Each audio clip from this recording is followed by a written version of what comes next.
Doghouse Podcast is back. Got a great return guest and friend of the show, Derrick Dawg. How we doing today? Doing good, doing good. Thanks for having me again. How's it going? It's going good, man. Georgia coming off the 35 to 10, I'd say beat down, dominating performance over the Texas Longhorns. Gotta give them the horns The down. old horns down. Got to do it. But I knew when they started out fast, which we know as a Georgia fan. Hey, and I knew another positive is when we only gave up 3 points on the first drive. I think we're messaging we would that's Hmm. a good sign. But dominating performance, we'll jump right into it. Georgia, a great win, 35 to 10 over Texas Longhorns. Kirby's 3-0 against Sarkisian, so I guess he's his daddy, right? Well, I think Texas has the curse that we have against Bama. It seems like we have trouble beating Bama, and then Sark comes in and Kirby just shows them who runs the show. It was. Yeah, always good to beat them. I kind of feel like they're still kind of posers trying to be like an SEC team, but Yep. they signed up for it. But 7-3 for them. They drop down, and Georgia moves up to 9-1. And the good thing about it is we're just casually improving. We're Gunnar Stockton is looking like a Heisman Trophy candidate. 4 touchdowns, 229 yards. Also got a touchdown on the ground. Yep. I knew it was going to be hard sledding for the game when you look at their stats. They were number 2 against the rush, but I think around 96 against the pass. So I feel like we do that. But I was just impressed with how we did on defense, holding them to 23 yards rushing, and we only had one penalty. I thought that was great. And then Kirby Smart with the onside kick. But what stood out to you, Derek? I mean the one of the biggest things that if you look at the difference of the discipline between teams, right? Mm-hmm. You mentioned about the penalties. I mean, Texas, every time it was something, they were getting penalized for something. Yeah. And it was a lot. You look around, people like, well, they're never, why are they not calling it even on both sides? Well, because one is less disciplined than the other, That's and right. you could see it on the field.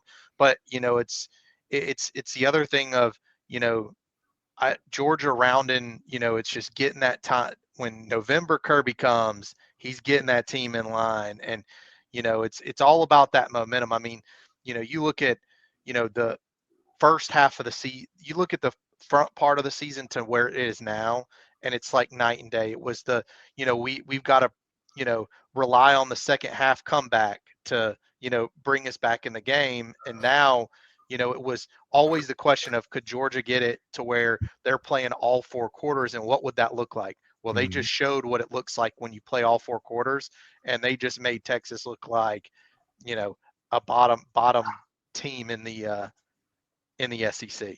Yeah. So, I mean, Gunnar Stockton. One of the things that kills me is how not everybody in the media has him as a top three candidate for the Heisman. I mean, the dude had 5 total touchdowns and Mm-hmm. only had 5 incompletions. I mean, That's that's right. like that's video game stats. It The is. you round that out with how Frazier and Bowens is playing to how are the receivers. Um, how about Noah Thomas What stepping up with those 2 touchdowns? was awesome. Um, and then Texas kid. yes, I mean, it's everybody is stepping up, and it's you know what Kirby said after the game was talking about.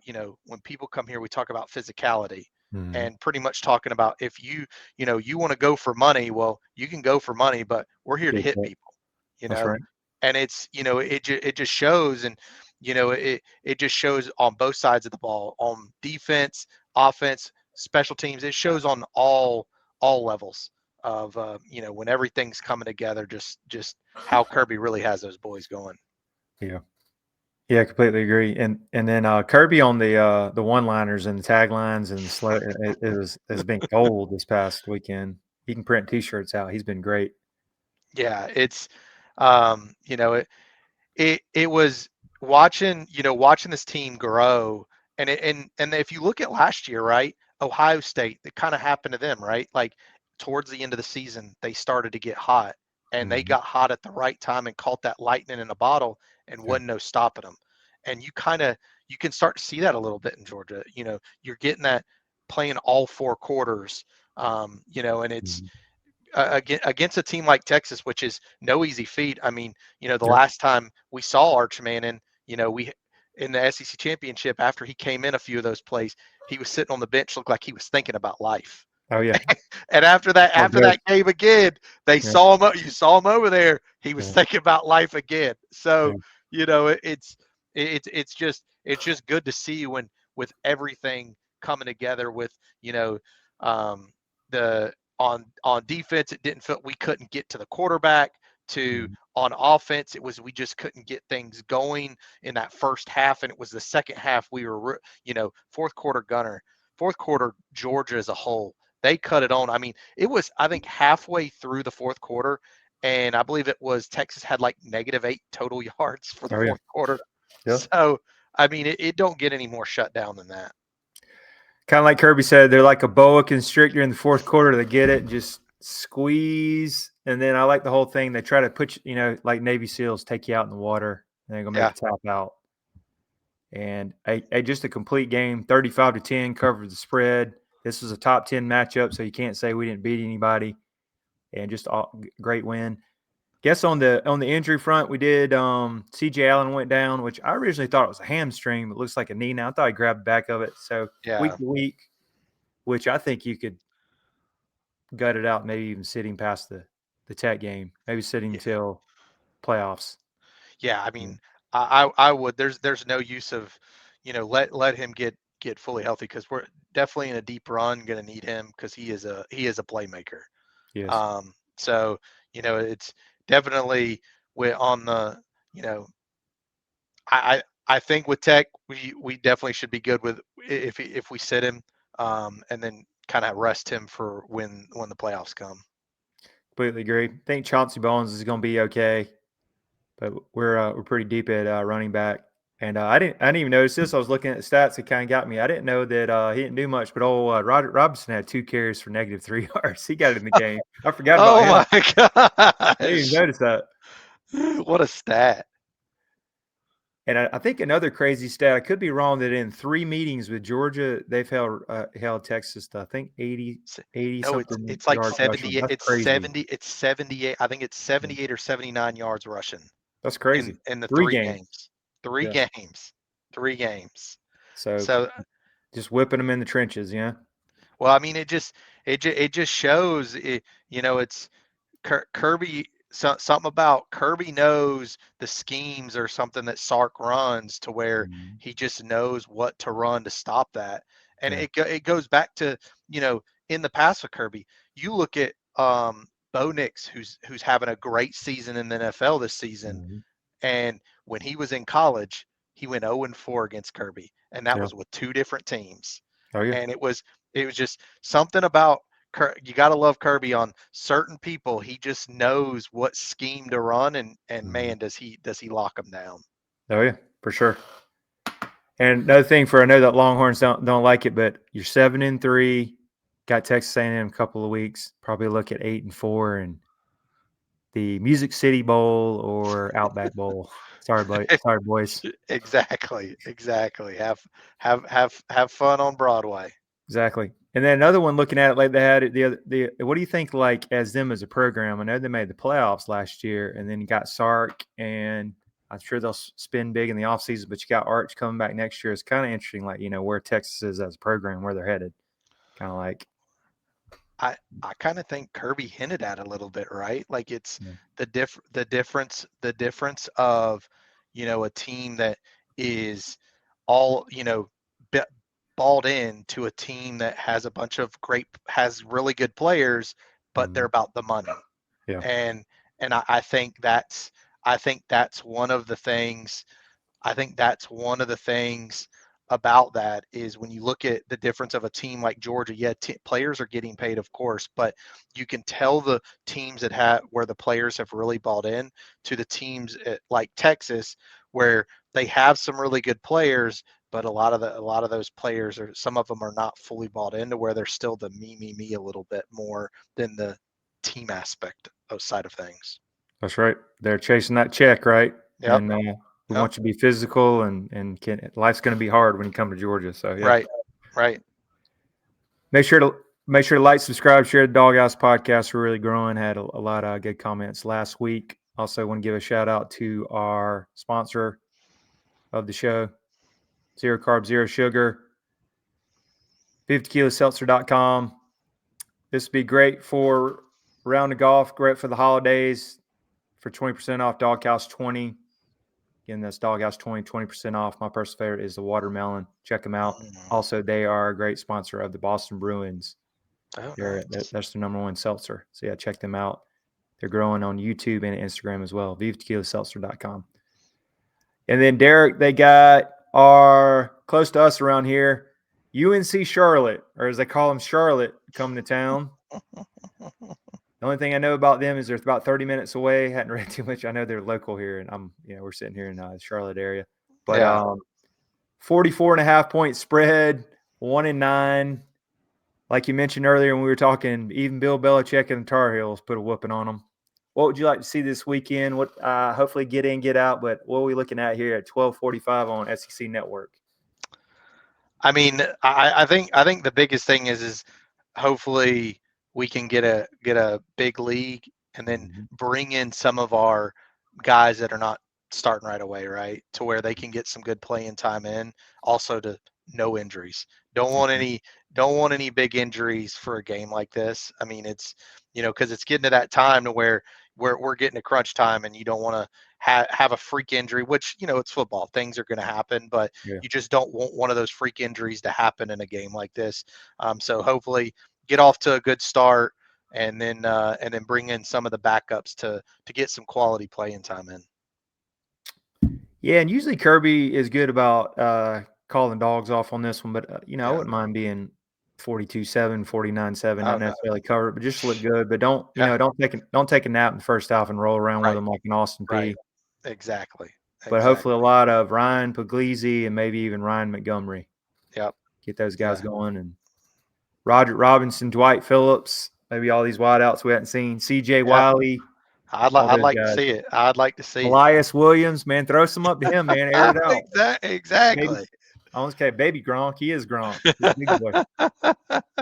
So that's what injuries. Also getting out at from a 12 o'clock game because you got an early short week being playing on Black Friday against the Nerds. Right. Yeah, I think that's what we want to see. Yeah, just no bad injuries. Sit some guys. I mean, sit CJ Allen, even Bowens if you need it. Yeah, sit them all. That's kind of what we're looking for. Also, I was going to ask, did you jump back on YouTube TV again, or are you still? Because I heard. Yeah, no, but we never got rid. Like I love YouTube TV. The especially for sports, the multi-view is just hard to beat. Like if there's a lot of good games on, it just makes it easier to where I can go in and out real quick on, or just keep up with the game. So I'm glad they worked it out. Needless to say. So I want to talk a little college football rankings.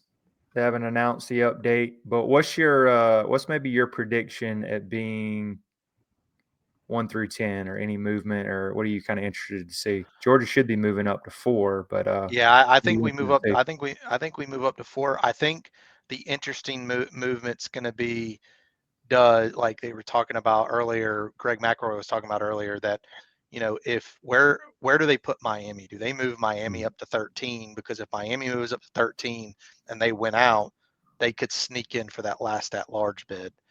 So I think it's going to be more of where they put everybody towards the back end, because everybody's fighting for that. There's quite a few teams fighting for that last at-large bid. I am interested to see where they put Oklahoma. I do want to see that, and now it's interesting time of what happens. Say last week in Texas somehow beats A&M. What happens? Does Texas? So there's so many pieces still that could happen. So it's kind of I think the drama for tonight for me is seeing where the teams just right around that 12 spot, who do they have right there, And then the final week, of course, is gonna make all the difference of, like the Texas at Texas A&M, because if Texas was to upset A&M, the media is gonna go crazy on, oh well, they deserve to be in even though they're a 3-loss team. Yeah. So it's then gonna become that battle. I think so. It's really going to be interesting. What are you looking for these rankings? Yeah, one question I want to have is, Georgia should move up to 4, but if everything still aligns, let's say Alabama and Texas A&M went out, right? Would Georgia drop down to 5 because they're not a conference champion, or would they stay at 4? How does that usually work? And do you want us not to play in the SEC championship game? Do you agree with me and let them rest? What's your thoughts on it? Yeah, I mean, I'm for the not playing in the SEC championship I'm with you. game. Just because before it was, it was, it's always great to win the SEC. Do not, downplay that. But the chance of someone getting hurt in a game of, we're making the playoffs no matter what kind of thing. But I think also the other thing too, you have is what comes into, if say Bama does go to the SEC championship, they beat A&M.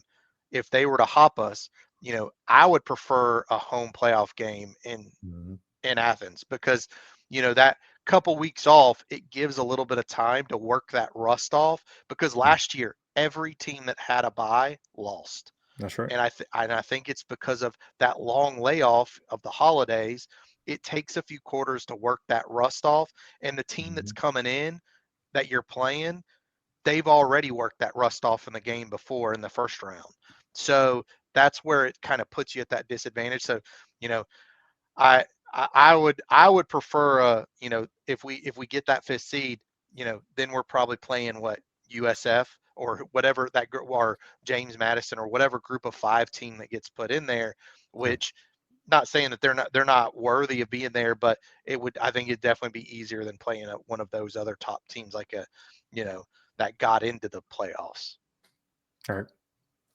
Yeah, I think we're in a good spot if we win out, stay where we're at, maybe that 5th seed, and get that home. Plus, I think that place will be rocking in Athens, man. Oh I man, think they need that. that atmosphere just for the Texas game, just on TV, you could tell it was rocking. So Yeah. I can't imagine what a home playoff game would be. And then looking at, I guess, the grand scheme of things, so let's just say they went out. Let's say Ohio State and Indiana, they're going to play in almost like a meaningless Big Ten championship. What do you see the loser dropping? They drop to like 6, or because we'll be at 5? How does that going to work? I think they would end up dropping them just a couple of spots. Unfortunately, I mean, whoever loses that game should definitely drop to like 6 or 7, in my opinion, because they haven't played really any ranked opponents. That's only with Indiana, that'd be their only second ranked opponent they've played other than Oregon. Yeah. And I saw a stat which said you can combine the ranked opponents that Ohio State, Indiana, and I think Oregon have played. Right. Yeah, you sent and me that. Yep. and Georgia has played just more than them. Like, that's crazy. Like, you mean you're talking about your 3 top teams in your conference, and that's they barely played any ranked opponents. So that's where it's, my dad made the best analogy. Is he said what Indiana reminds him of this season is the TCU that we beat in the national championship. Wow. Yeah. How about out of the top 3 currently, who would you maybe not want to run into? Who you think's maybe the worst matchup for Georgia, and maybe who would you like to play down the stretch? Because I think we'll have to win 3 or 4 games to get the national title. Yeah. Is that what it is? It's a gauntlet. There's only one team, and you know who that is. It's Bama. I just like I just don't want to go through that again. I don't know what it is, but Bama is like Kirby's kryptonite. He's Superman, but he can take down anybody. But when it's Bama, man, all bets are off. So that's why anybody else, I think we match up very well with anybody else. But for just Bama is the one team that just scares me. It just does. I mean, Oklahoma's 2-0 against them. 1-2 straight. I was like, geez, man, what is this? Man, need to call Brent Venables and find out what he's doing. I know. Hey, and he supposedly even beat, man, Man beat him with his black hoodie on. Yeah. He did. Remember that was a big thing. He's like 16-0 when he put the black hoodie on. Yeah, ended the streak. Caleb DeBoer. Yeah. Yeah. Ended the So streak. yeah, it should be interesting. But I like where we're at. We'll let a little less stress this weekend, and then got the and then looking ahead at the Nerds. I think if we can just slow down Haynes King a little bit, because man, that Tech defense is bad. Even though they're going to get up for that game. No, they are bad. I mean, they are like Indianapolis Colts when they had Peyton Manning bad. Like, just you got to hope for one stop to win. Yeah. And I mean, they let Boston College just go up and down the field on them, like they had Tom Brady out there quarterbacking for them or something. 1 in 10. It's crazy. Yeah, I mean it's so that's just why. Slow him down a little bit. We'll be okay, I think. Yep. Even though Haynes King got to give it to him, he's putting up some crazy numbers. Man, Haynes King's a baller, man. I can't hate on him. He's good. And then Buster Faulkner always gives us problems. I know, man. Ugh. All right, and then last, I wanted to, so coaching carousel, which we like talking about. So James Franklin goes Virginia Tech, which I believe is a good hire. And then I listened to other podcasts today, if I'm wrong, they said that he was owed $50 million by Penn State. Yeah. And that Penn State now only has to pay $9 million, and then because of the new contract, Virginia Tech is paying the rest, which sounds like a win-win for Penn State. Is that what you heard? Yeah, that's what I heard too as well. It's so weird how it's set up like that. Like you would think he would still get paid that full buyout from Penn State and then whatever he's making from Virginia Tech. But hey, I think it was, it's a perfect fit for James Franklin. I mean, you think back to when Frank Beamer was there in the early 2000s. I mean, Virginia Tech was in like the top 10 every year. And so you can win there, but I think James Franklin, Virginia Tech kind of recruits the same areas that Penn State does. So I think that'll play as a great suitor for him on that side of things. And then also they have a great game day atmosphere, one of the best coming out to start the game when they come out to enter Sandman. That's awesome. And then 9 or 10 wins. James Franklin is definitely going to get you 9 or 10 wins, and at Virginia Tech, they're happy with that. So you get 10 wins and maybe sprinkling one extra one, and he's in the ACC. That's right you can get that playoff berth. So I think trash this year. If you had a decent team, he'd be playing for the ACC championship. Yeah, 100%. That's why I say I was like, I think he looked at the SEC. Is like, nah, I've been there. I'm good on that. Let's go to another road, a little bit of an easier, less stressful road than having to go through that gauntlet. Yeah. So I think great hire for Virginia Tech. Good for them. 100%. And then another one I heard today that he actually was looking at the Florida State job on another podcast, and I think they're basically showing they're going to stick with Venables. Not Venerable. I'm sorry. Mike Norvell. Sorry. Yeah, Mike Norvell. Well, I don't think they can afford his. I don't think Yeah. they can afford his buyout. I think that's what it comes down to. Yeah. Which these teams, it's like crazy with how big these buyouts are going to be. That's right. And I think that from what I've read and seen, that's really what FSU just couldn't afford the buyout on that side of things. Yeah, completely agree. And then the big news, who everybody's looking at, Lane Train, who's at Ole Miss, and if he leaves, just going to leave him, put him in a mess. But from what you've been hearing, and then also if you were in the Lane Train camp, where would you want to go, and what do you think the biggest setup is, or just staying at Ole Miss? Is that smart? What you think? Well, I definitely think he's going to leave for either Florida or LSU. Right. I think, I think the Florida job is kind of a nostalgia for him because apparently, I guess that's where he met his wife or something along those lines. And then, but LSU, what it comes down to, what, in your opinion, what do you think between LSU and FSU, Florida and LSU, who do you think is more, right there at winning again? I think with the resources, the better one is LSU because they've been more relevant. And then they have the better, I just think hit more resources like Louisiana. All those kids usually stay there. It's hard to get them out. Yeah. I think they're going to have more resources for them, but it's a short leash there. I mean, Ryan Kelly 4.5 seasons. Old Duran was there. He won a national title. They cut him in 2 years. And I just think Florida's just taking too much of a step back, and they've just been going through coaches. Yeah, So I had to pick out of those two, agree. but then also with the whole political and the governor being part of the decision, it's kind of weird. If I was him, I would stay where I'm at and ask for an extent. They'll pay you with Ole Miss. They're happy with him. He's getting $9 million a year. He's got his family and everything. I don't know if you just wanted like the safe, you can stay as long as you want job, but he might be bored there. Well, I think he's might be a little bored, but I think it comes down to two. The pockets are deeper at Florida and LSU, right? They've both won national championships. They have deeper alumni. The fans, in my opinion, are a little more committed because Lane's made some comments about the fans in Ole Miss this season. So, I just think those atmospheres, there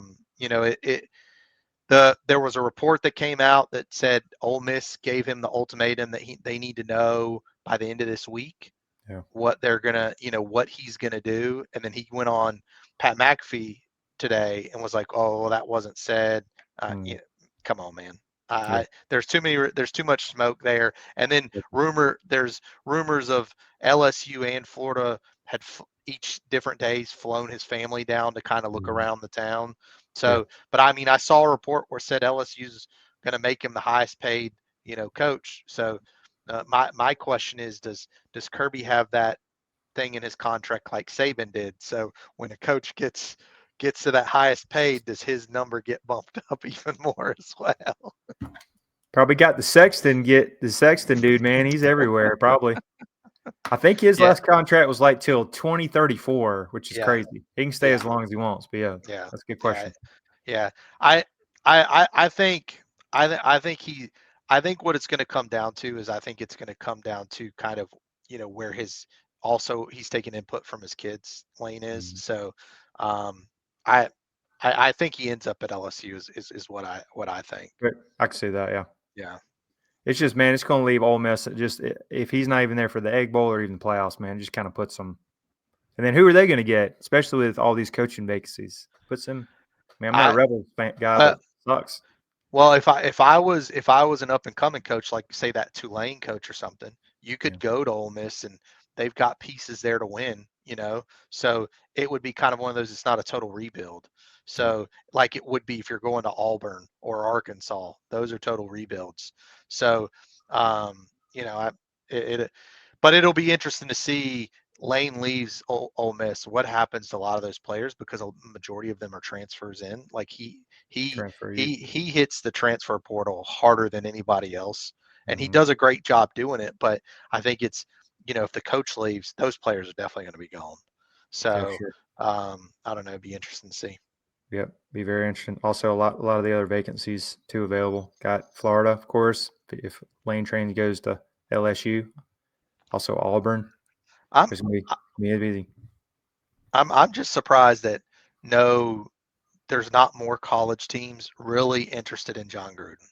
Like the way he can motivate players and things like that. I mean, the dude before he left the NFL had turned around the Raiders. I mean, if you can make the Raiders good again, I think the way he can give motivational speeches, like anybody that meets with John Gruden, kids wise, love to talk to him and everything like that.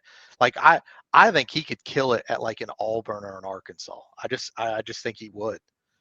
Which that's where it just surprises me that there's no you're not hearing any there's been talk like people mention his name, but you don't really hear much about it. So I'm just like, man, if I was one of them, I would definitely think, because I mean, other than that, other than the Tulane guy, what other coaches would you, if you were in the search of one of those schools, what would be your top target?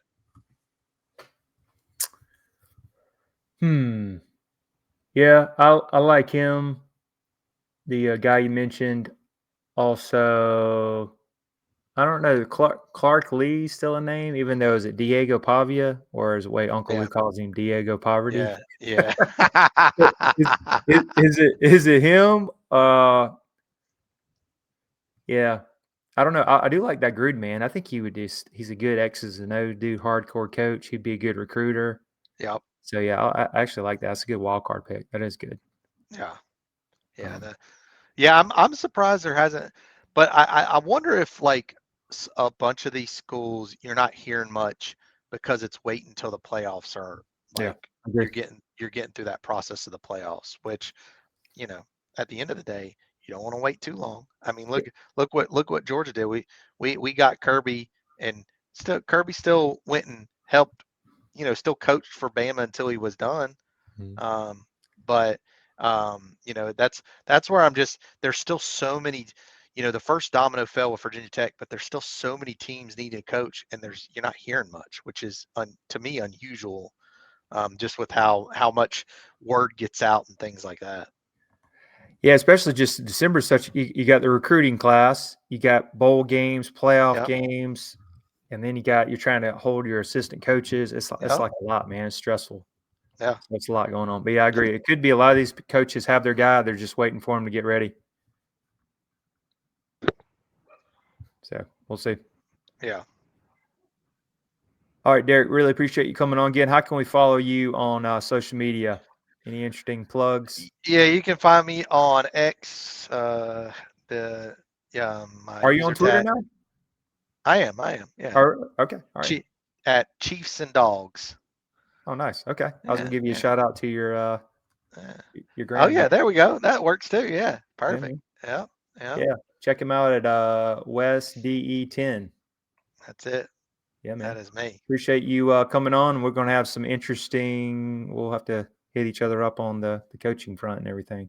Yeah, for sure. It should get turned up with the holidays coming. I can't believe that we are at about the final turn Yeah. of college football. It 2 seems like games it left. takes No more SEC games. Crazy. no, it seems like it just takes forever for it to get here, and it's the It quickest does. season of anything, I swear. Yeah, man. It is. Flies by. You can't wait in July and August, and it just flies by. I agree. Yeah, yeah, for sure. Yeah, man. Appreciate you coming on. Make sure to Yeah, like, subscribe, share the Doghouse podcast. thanks for Go having me. Dogs. Go Dogs.